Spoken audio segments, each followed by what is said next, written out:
Shalom, kasih dan damai sejahtera Tuhan Yesus. Di sini saya akan membacakan bab 3 Ilmu Sosial Budaya Dasar, Manusia dan Peradaban. A. Pengertian. B. Hakikat manusia. C. Peradaban perubahan sosial. D. Teori-teori mengenai pembangunan keterbelakangan dan ketergantungan. E. Peradaban Indonesia di tengah modernisasi dan global. A. Pengertian. Peradaban adalah suatu bentuk masyarakat atau kelompok budaya yang kompleks, dicirikan oleh ketergantungannya pada pertanian, perdagangan, jarak jauh, pemerintahan berbentuk negara, adanya spesialisasi pekerjaan, kependudukan, dan stratifikasi kelas. Peradaban sering disamaartikan dengan budaya, tetapi dalam definisi yang lebih banyak digunakan, istilah peradaban adalah sebuah istilah deskriptif untuk pertanian dan budaya perkotaan dan kompleks. Pengertian peradaban diartikan juga sebagai perilaku normatif dalam konteks masyarakat di mana ciri hidup di perkotaan dianggap lebih unggul dan cara hidup liar atau barbar. Konsep peradaban digunakan sebagai sinonim untuk superioritas kelompok budaya dan sering etis tertentu. Istilah peradaban sering dipakai menunjukkan pendapat dan penilaian kita terhadap perkembangan kebudayaan. B. Hakikat manusia. Menurut bahasa, hakikat berarti kebenaran atau sesuatu yang sebenarnya atau atas asal segala sesuatu. Dapat juga dikatakan hakikat itu adalah inti dari segala sesuatu yang menjadi jiwa sesuatu. Manusia adalah makhluk paling sempurna yang pernah diciptakan oleh Allah SWT. Kesempurnaan yang dimiliki manusia merupakan suatu konsekuensi.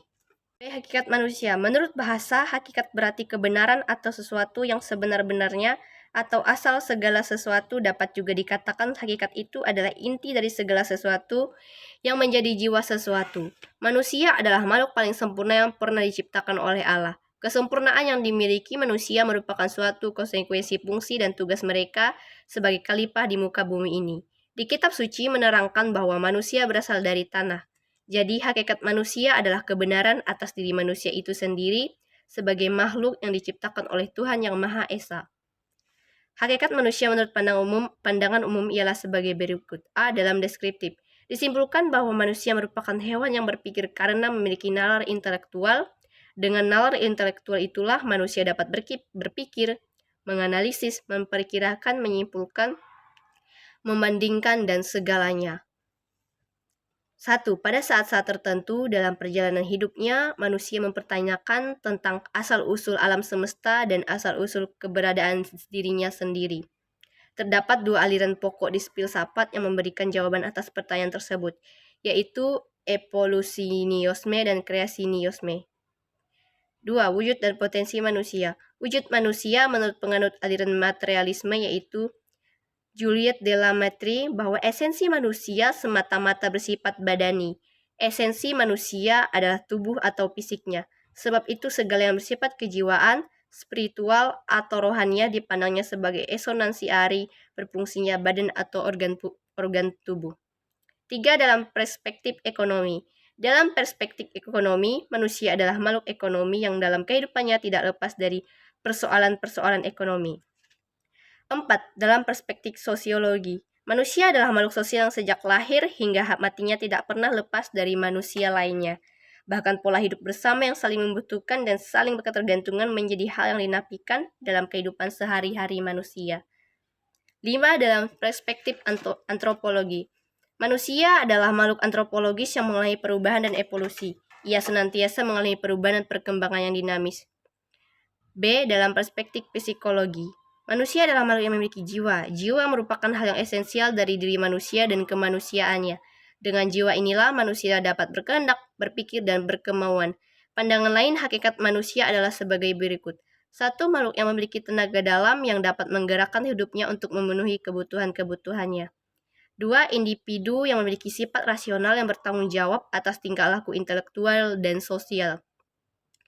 3. Yang mampu mengarahkan dirinya ke tujuan yang positif.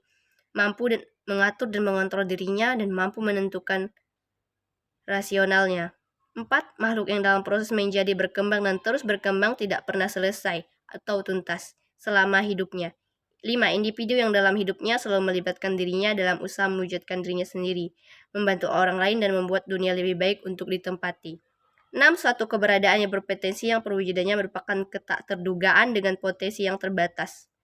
7. Makhluk Tuhan yang berarti ialah makhluk yang mengandung kemungkinan baik dan jahat. 8. Individu yang sangat dipengaruhi oleh lingkungan, terutama lingkungan sosial. Bahkan yang tidak bisa berkembang sesuai dengan martabat kemanusiaannya tanpa hidup di dalam lingkungan sosial. C. Peradaban perubahan sosial. 1. Pengertian dan cakupan perubahan sosial. Perubahan sosial merupakan gejala yang melekat di setiap masyarakat. Perubahan sosial tidak dapat dilepaskan dari perubahan kebudayaan. Hal ini disebabkan kebudayaan merupakan hasil dari adanya masyarakat, sehingga tidak akan ada kebudayaan apabila tidak ada masyarakat yang mendukungnya, dan tidak ada satupun masyarakat yang tidak memiliki kebudayaan.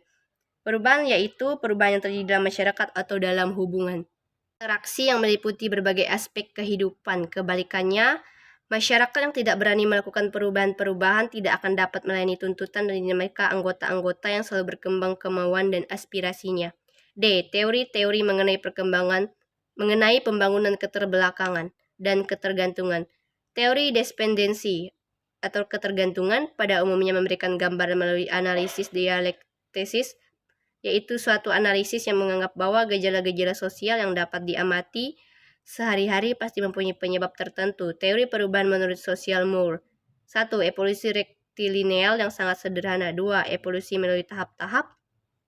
3. Evolusi yang terjadi dalam tahap kelajuan yang tidak serasi. 4. Evolusi bercabang yang mewujudkan perubahan. 5. Evolusi menurut siklus-siklus tertentu dengan kemunduran jangka pendek. 6. Siklus-siklus yang tidak mempunyai kecenderungan. 7. Pertemuan logistis yang digambarkan oleh populasi. 8. Perubahan logistik terbalik yang tergambar dan angka motivasi. 9. Pertumbuhan eksponensial yang tergambar mulai tanda-tanda. 10. Primitivisme. Peradaban